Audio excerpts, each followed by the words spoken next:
ನಮಸ್ಕಾರ ವೀಕ್ಷಕರೇ, welcome to ನಮಸ್ತೆ ಇಂಡಿಯಾ ಕುಕಿಂಗ್ ಚಾನಲ್. ಇವತ್ತು ನಮ್ಮ ಚಾನಲ್ನಲ್ಲಿ 1 kg ಅಕ್ಕಿಯಿಂದ ಪರ್ಫೆಕ್ಟ್ ಆದ ಕಜ್ಜಾಯ ಮಾಡುವ ವಿಧಾನವನ್ನು ನೋಡೋಣ.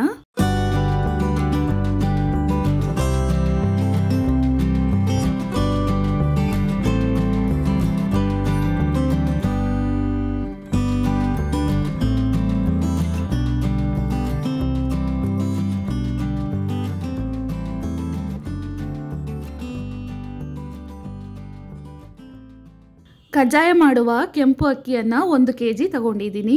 ಇದ್ರ ಬದಲು ನೀವು ದೋಸೆ ಅಕ್ಕಿ ಅಥವಾ ರೇಷನ್ ಅಕ್ಕಿಯನ್ನು ಸಹ ಬಳಸಬಹುದು. 1 kg ಅಕ್ಕಿಗೆ 1 kg ಉಂಡೆ ಬೆಲ್ಲವನ್ನು ತಗೊಂಡಿದ್ದೀನಿ. ಅಕ್ಕಿಯನ್ನು ಒಂದು ಪಾತ್ರೆಯಲ್ಲಿ ಹಾಕಿ 4 ರಿಂದ 5 ಬಾರಿ ಚೆನ್ನಾಗಿ ತೊಳೆದು ಅಕ್ಕಿ ಮುಳುಗುವಷ್ಟು ನೀರನ್ನು ಸೇರಿಸಿ ರಾತ್ರಿ ಇಡೀ ಇದನ್ನು ನೆನೆಸಿಟ್ಟಿದ್ದೀನಿ. ಅಕ್ಕಿ ಇವಾಗ ಚೆನ್ನಾಗಿ ನೆಂದಿದೆ. ಇದನ್ನು ಮತ್ತೆ 2 ಬಾರಿ ತೊಳೆದು ನೀರನ್ನು ಪೂರ್ತಿಯಾಗಿ ಡ್ರೈ ಮಾಡ್ಕೊಳ್ತೀನಿ. ಅಕ್ಕಿಯನ್ನು ಒಂದು ಬಟ್ಟೆ ಮೇಲೆ ಹರಡ್ತಾ ಇದ್ದೀನಿ. ನೆರಳಲ್ಲೇ ಇದನ್ನು ಒಣಗಿಸ್ಬೇಕು, ಬಿಸಿಲಲ್ಲಿ ಹಾಕಬಾರ್ದು. 5 ರಿಂದ 10 ನಿಮಿಷದವರೆಗೂ ಗಾಳಿ ಆರಿದ್ರೆ ಸಾಕು. ನೋಡಿ, ಈ ರೀತಿ ಆದರೆ ಸಾಕು. ತೇವ ಹಾಗೇನೆ ಇರಬೇಕು. ಸ್ವಲ್ಪನೇ ತೆಗೆದು ಮಿಕ್ಸಿ ಜಾರ್ನಲ್ಲಿ ಹಾಕಿ ನುಣ್ಣಕ್ಕೆ ಪುಡಿ ಮಾಡ್ಕೊಳ್ತಾ ಇದ್ದೀನಿ. ಉಳಿದ ಅಕ್ಕಿಯನ್ನು ಅದೇ ಬಟ್ಟೆಯಲ್ಲಿ ಸುತ್ತಿಡ್ತಾ ಇದ್ದೀನಿ. ನುಣ್ಣಕ್ಕೆ ಮಾಡಿರುವ ಪುಡಿಯನ್ನು ಜರಡಿ ಮಾಡ್ಕೊಬೇಕು.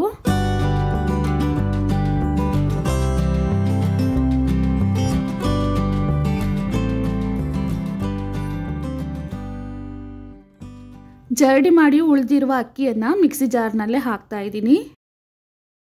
ಅಕ್ಕಿ ಹಿಟ್ಟಿನಲ್ಲಿ ತೇವ ಹಾಗೆ ಇರಬೇಕು, ಆದ್ರಿಂದ ಈ ರೀತಿ ಒಟ್ಟುಗೂಡಿಸ್ತಾ ಇದ್ದೀನಿ.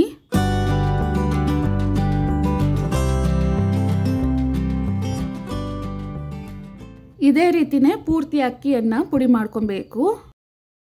ಪ್ರತಿಯೊಂದು ಬಾರಿನೂ ಜರಡಿ ಮಾಡಾದ್ಮೇಲೆ ಹಿಟ್ಟನ್ನು ಒಟ್ಟುಗೂಡಿಸ್ಬೇಕು.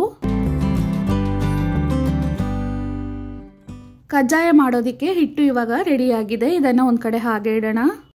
1 kg ಬೆಲ್ಲವನ್ನು ಈ ರೀತಿ ಕುಟ್ಟಿ ಒಂದು ಪಾತ್ರೆಯಲ್ಲಿ ಹಾಕ್ತಾ ಇದ್ದೀನಿ. ದೊಡ್ಡ ಲೋಟದಲ್ಲಿ 1/4 ಲೋಟದಷ್ಟು ನೀರನ್ನು ಹಾಕ್ತಾ ಇದ್ದೀನಿ. ಅಂದಾಜಿಗೆ 1/4 ಕಪ್ ಅಂದರೆ 60 ml ಇಂದ 70 ml ಅಷ್ಟಿದೆ. ನೀರನ್ನು ಹಾಕಿದ್ಮೇಲೆ ಕೈ ಬಿಡದೇನೆ ಬೆಲ್ಲವನ್ನು ತಿರುಗಿಸ್ತಾ ಇರಬೇಕು.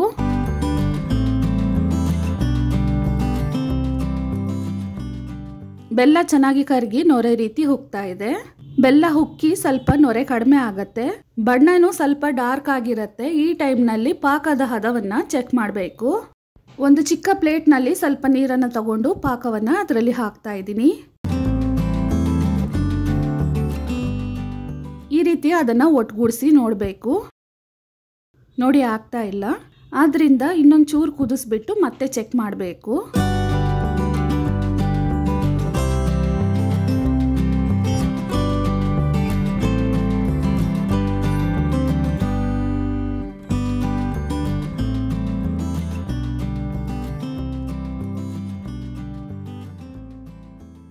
ಇವಾಗ ನೋಡಿ, ಪಾಕದಲ್ಲಿ ಇನ್ನೂ ಸ್ವಲ್ಪ ಅಂಟು ಬಂದು ಅದನ್ನು ಒಟ್ಟುಗೂಡ್ಸಕ್ಕೆ ಆಗ್ತಾ ಇದೆ. ನಾವು ಈ ರೀತಿ ಮಾಡಿದಾಗ ಕೈಯಲ್ಲಿ ಹಾಗೆ ಸಾಫ್ಟ್ ಬಾಲ್ ಥರ ನಿಲ್ಲತ್ತೆ. ಇಷ್ಟೇ ಹದ ಸಾಕು, ಇನ್ನೂ ಜಾಸ್ತಿ ಕುದಿಸ್ಬಾರ್ದು. ಸ್ಟವನ್ನು ಲೋ ಫ್ಲೇಮ್ನಲ್ಲಿ ಇಟ್ಟು ಪುಡಿ ಮಾಡಿರುವ ಅಕ್ಕಿಯನ್ನು ಸ್ವಲ್ಪನೇ ಹಾಕ್ತಾ ಚೆನ್ನಾಗಿ ಕಲಿಸ್ತಾ ಇರಬೇಕು. ಅಕ್ಕಿಯಲ್ಲಿ ತೇವ ಇರೋದ್ರಿಂದ ಯಾವುದೇ ಕಾರಣಕ್ಕೂ ಗಂಟಾಗೋದಿಲ್ಲ. ಅಕ್ಕಿಯನ್ನು ಹಾಕಿಬಿಟ್ಟು 1 ರಿಂದ 2 ನಿಮಿಷದವರೆಗೂ ಹಾಗೇ ತಿರುಗಿಸ್ತಾ ಇರಬೇಕು. ಸ್ಟವನ್ನು ಲೋ ಫ್ಲೇಮ್ನಲ್ಲೇ ಇಟ್ಟಿರಬೇಕು. ನೋಡಿ, ಈ ಹದಕ್ಕೆ ಬಂದಿದ ತಕ್ಷಣ ಸ್ಟವನ್ನು ಆಫ್ ಮಾಡ್ತಾ ಇದ್ದೀನಿ. ಪಾತ್ರೆಯನ್ನು ಕೆಳಗೆ ಇಳಿಸ್ಬಿಟ್ಟು 1/4 ಕಪ್ ಅಷ್ಟು ಬಿಳಿ ಎಳ್ಳು, 1 ಸ್ಪೂನಷ್ಟು ಏಲಕ್ಕಿ ಪುಡಿಯನ್ನು ಹಾಕ್ತಾ ಇದ್ದೀನಿ. ಚೆನ್ನಾಗಿ ಒಂದ್ಸಲ ಮಿಕ್ಸ್ ಮಾಡಿ ಹಿಟ್ಟನ್ನು ತಣ್ಣಕ್ಕಾಗಕ್ಕೆ ಇಡಬೇಕು. 1 ರಿಂದ 2 ಅವರಲ್ಲೇ ಹಿಟ್ಟು ಚೆನ್ನಾಗಿ ಗಟ್ಟಿ ಆಗತ್ತೆ. ಮಧ್ಯದಲ್ಲಿ ಮಿಕ್ಸ್ ಮಾಡಿ ನೋಡ್ತಿರ್ಬೇಕು. ಹಿಟ್ಟು ಬೇಗ ಗಟ್ಟಿ ಆದರೆ ತಕ್ಷಣನೇ ಕಜ್ಜಾಯ ಮಾಡಬಹುದು. ಮಧ್ಯದಲ್ಲಿ ಒಂದ್ಸಲ ಹಿಟ್ಟನ್ನು ಚೆಕ್ ಮಾಡಿ ನೋಡೋಣ. ಕೈಯಲ್ಲಿ ಅಂಟ್ತಾ ಇದೆ, ಉಂಡೆ ಮಾಡೋಕೆ ಆಗ್ತಾ ಇಲ್ಲ. ಇನ್ನು ಸ್ವಲ್ಪ ಹೊತ್ತು ಬಿಟ್ಟು ಮತ್ತೆ ಚೆಕ್ ಮಾಡೋಣ. ಇವಾಗ ನೋಡಿ, ಹಿಟ್ಟು ಇನ್ನೂ ಚೆನ್ನಾಗಿ ಗಟ್ಟಿ ಆಗಿದೆ. ಕಜ್ಜಾಯವನ್ನು ಮಾಡಿ ನೋಡೋಣ.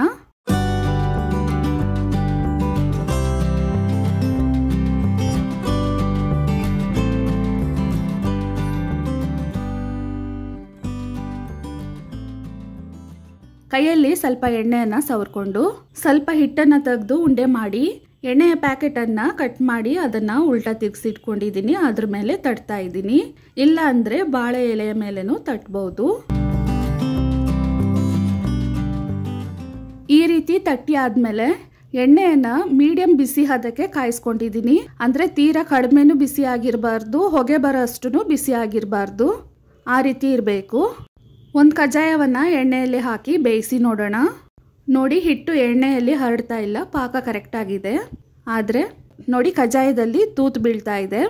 ಆದ್ದರಿಂದ ಹಿಟ್ಟನ್ನು ಇನ್ನೂ ಸ್ವಲ್ಪ ಗಟ್ಟಿಯಾಗಕ್ಕೆ ಬಿಟ್ಟು ಆಮೇಲೆ ಕಜ್ಜಾಯವನ್ನು ಮಾಡಬೇಕು.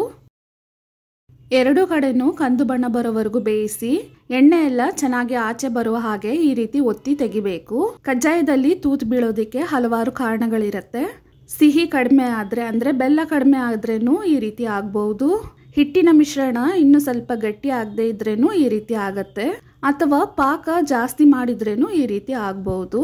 ಸ್ವಲ್ಪ ಹೊತ್ತಾದ್ಮೇಲೆ ಹಿಟ್ಟು ನೋಡಿ ಇನ್ನೂ ಚೆನ್ನಾಗಿ ಗಟ್ಟಿಯಾಗಿದೆ. ಇವಾಗ ತಟ್ಟಿ ಎಣ್ಣೆಯಲ್ಲಿ ಹಾಕೋಣ.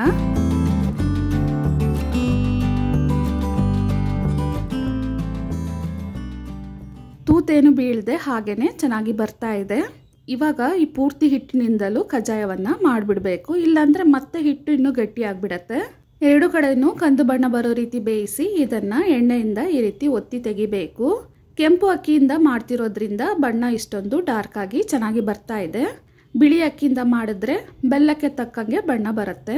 ಎಣ್ಣೆಯಿಂದ ಕಜ್ಜಾಯವನ್ನು ತೆಗೆದ್ಮೇಲೆ ಒಂದು ತಟ್ಟೆಯಲ್ಲಿ ಬಿಳಿ ಪೇಪರ್ ಅಥವಾ ಬಟರ್ ಶೀಟನ್ನು ಹಾಕಿ ಅದ್ರ ಮೇಲೆ ಕಜ್ಜಾಯವನ್ನು ಹಾಕಬೇಕು. ಪೂರ್ತಿ ಕಜ್ಜಾಯ ಇವಾಗ ಮಾಡಿ ಆಗಿದೆ. ಇದನ್ನು ಇವಾಗ ತಿನ್ನೋದ್ಕಿಂತ ಒಂದಿನ ಬಿಟ್ಟು ತಿಂದರೆ ಇನ್ನೂ ಸಾಫ್ಟ್ ಆಗುತ್ತೆ. ಒಂದು ಪಾತ್ರೆಯಲ್ಲಿ ವೈಟ್ ಪೇಪರನ್ನು ಹಾಕಿದ್ದೀನಿ. ಅದ್ರ ಮೇಲೆ ಕಜ್ಜಾಯವನ್ನು ಇಟ್ಟು ಮತ್ತೆ ಪೇಪರ್ಗಳಿಂದ ಮುಚ್ಚಿ ತಟ್ಟೆಯಿಂದ ಕವರ್ ಮಾಡ್ತಾ ಇದ್ದೀನಿ. ಇದನ್ನು ಒಂದಿನ ಹಾಗೇ ಬಿಟ್ಟು ಮಾರನೇ ದಿನ ತೆಗೆದ್ರೆ ಇನ್ನೂ ಸಾಫ್ಟ್ ಆಗುತ್ತೆ. ಒಂದಿನ ಆದಮೇಲೆ ಇವಾಗ ತೆಗೆದು ಕಜ್ಜಾಯವನ್ನು ನೋಡೋಣ.